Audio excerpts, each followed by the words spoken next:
All right, let me go back again real quick. Sorry, I got interrupted. But here is your parameters, your first term, your leading coefficient is basically your first parameter, and the last one is your y-intercept. In this case, it's positive 1. Okay, so you just need to know the first and the last, and everything else in between we can figure it out later. Your domain goes from negative infinity to positive infinity. Your range goes from negative infinity to positive infinity. This is what your graph kind of looks like. Your end behavior, your limit, is x is approaching negative infinity. It's falling down, so that's negative infinity. On the right-hand side, your limit is approaching positive infinity. It's rising right, so it's positive infinity. All right, regarding your x-intercept, so we're going to go find it quickly in just a little bit using our calculator, but let's go ahead and skip to our y-intercept. This is your y-intercept. So y-intercept is 0, positive 1. Okay? And let's take a look at our turning points. So you guys got a few turning points. This is a cross, 1, 2, or you can just look at the equation. So your degree is 5, your turning points will probably be a 4. So it's minus 1. All right, now let's go to your y equal. Let me zoom 6 real quick. Get out of that. Okay, y equal, come on baby, clear. Let's type in this equation, and we're going to use everything to find our stuff. So you have x raised to the 5th. Now make sure you right click to bring it back down, okay? Plus 3x to the 4th. Make sure you right click to bring it back down. Negative 5, not minus. I'm sorry, not negative, minus 5. X raised to the 3rd. Minus 2x squared. Oh, it's not 2x squared, it's just 2x. Delete, right click. Let me see, delete. Oh, there we go. 2x plus 1. Okay, so here we go. So you guys got all this? Double check, make sure you type it in correctly to the 3rd. We're missing a quadratic, that's okay. All right, now hit graph. Now, notice you can't see your minimum and your maximum, so you might want to play around. Notice your x, you can see it just fine. So go to your window, or you can zoom in, your choice. Actually, zoom out. Zoom out. Okay, so that way it kind of shows your minimum, your maximum. Ooh, kind of bunched up. All right, let's go change your window.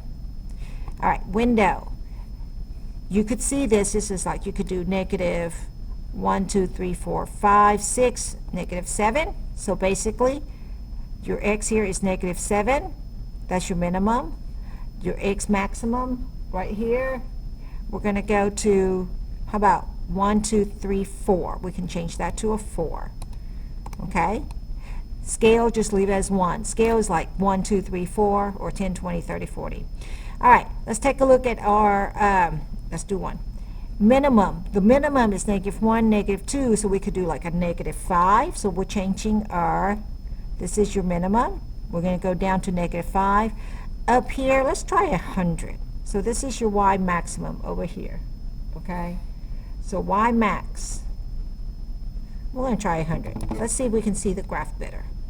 See how it's kind of shifting your graph. You're kind of changing how it's supposed to look.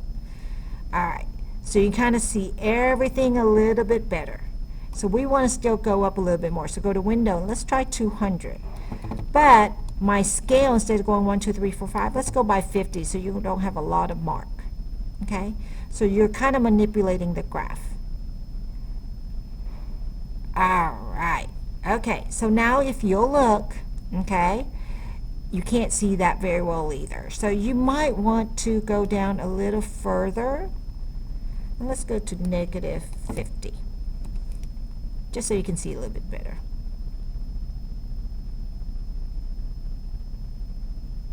There we go. All right. So depending on what we're looking for. Now, this is negative 7 and 4. That's negative 7, that's 4. Oops, sorry guys. That's negative 7 and 4. Negative 50 and 200. Negative 50 and 200. Do you see how you just manipulated all that? All right, so first of all, since I have this graph, let's go ahead and find our relative maximum right there, okay? So remember what to do. Second, calculate maximum, number 4. Use the left and right arrows only, do not use the up and down. All right, so there's my maximum. Left bound, I'm to the left. Enter. Go over the maximum. Right bound, I'm to the right. Push enter. So what is your maximum? It says maximum right there. So your relative maximum is negative 3.3, comma, 151.7. Okay? There's only one relative. Now, let's look at your minimum. Now, I can't see my minimum very well, so I might want to change my window, okay, to say, oh, I don't know, -1, -2. Let's do -3. All right, let's see if we can get the graph a little bit better. Okay, so it's down here somewhere, okay? So let's take a look. So second calc, minimum is 3. I'm to the left, so I'm going to push enter. I'm going to right click until I'm to the right of it. So I see this part. You see your cursor yet? Nope. See, there's my cursor. I'm to the right. And there's your minimum. It is at like 1. See how that looks like 1 and -2. Just round that up to a 1. Okay, so there's your relative minimum. There's only 1 point. All right, your x-intercept. You have quite a few x-intercepts, so we're going to kind of bring our x-intercept up. So let's change our x minimum, your y minimum, to -50, so you can kind of see everything. And then we're going to look at that one. Okay, so I'm going to change that to -5, 3. So maybe you can see it a lot better. All right, so it's somewhere here, and then there's another one here. So there's 1, 2, 3. 1, 2, 3. Okay, so let's take a look at this first one. So second calc, 0. Let's look at this very first one. So I want you to be able to be comfortable with playing with the windows and how you can manipulate them, okay? Enter, right bound, so be above the line, enter. So your first 0 is -4.2, comma, and when you see this right here like this, just write it as a 0, okay? Your next one is right here, so let's go ahead and second calc, 0. So it's somewhere right here, so we're going to go to the left of it, anywhere to the left, and then we can go to the right.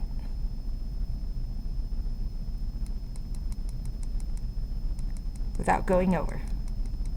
See how it kind of changed a little? See how your y is in the negative? That means you're below the x-axis. Oops, what just happened? All right, let me try again. Second calc. I think I pushed a button I shouldn't have. Okay, positive. Look at your y. You're going to go below. See how it's negative? And so it is 0.39, comma, 0. All right. And then we have another one down here. So second calc, 0 is number 2. Notice we start in the negative. Enter. And then you're going to go above a positive. Look at your y. Anywhere above it. So your other 0 is 1.3 and 0. And I believe I wrote this in the wrong place. There you go. So there you have your x-intercept. There's 3 places, and so there you have all that. Okay? So let me tell you a little bit about your windows. When you guys are doing windows, right there, all right? This is the x minimum, left to right. X maximum, how far you want to go. Your scale is like, do you want it to count 1, 2, 3, 4, 5? So in this case, you see how there's a 1? So it's going to go -1, -2, -3, -4, 1, 2, 3. Does that make sense? Right here is your y minimum. Here is your y maximum. Now take a look at our window, your scale. I made mine a 50. Okay, so this is -50 and 200. This is -50, this is 200. I changed my scale to a 50, so that means I'm going 50, 100, 150, 200. It's just your tick marks of how you like it. Now, once you get done with all this and you want to reset it back to where it was, where it's -10, +10, 10, -10, just like that, hit zoom, standard. Okay, so you guys are starting to play a lot more with your calculator, Zoom Standard. When you do that, this is what happens to your calculator. We could have used that as well. That would have helped us, right? In graphing those two x-intercept. Do you see now it's negative 10 and 10, scale of 1, negative 10 and 10, scale of 1. So you are going to have to play a little bit with your calculator to help you on here, okay? So you're just kind of estimating. You're just going to make an educated guess. And so I need you guys to be able to do that. All right. Thank you. We're going to work on this tomorrow. And then we got one more lesson. And then you guys are going to have a review and a test. If you are struggling with division, long division, and synthetic division, please come see us. It will be on your test. Thank you. And I'm so sorry that you have so many parts to this, okay? Thanks, guys.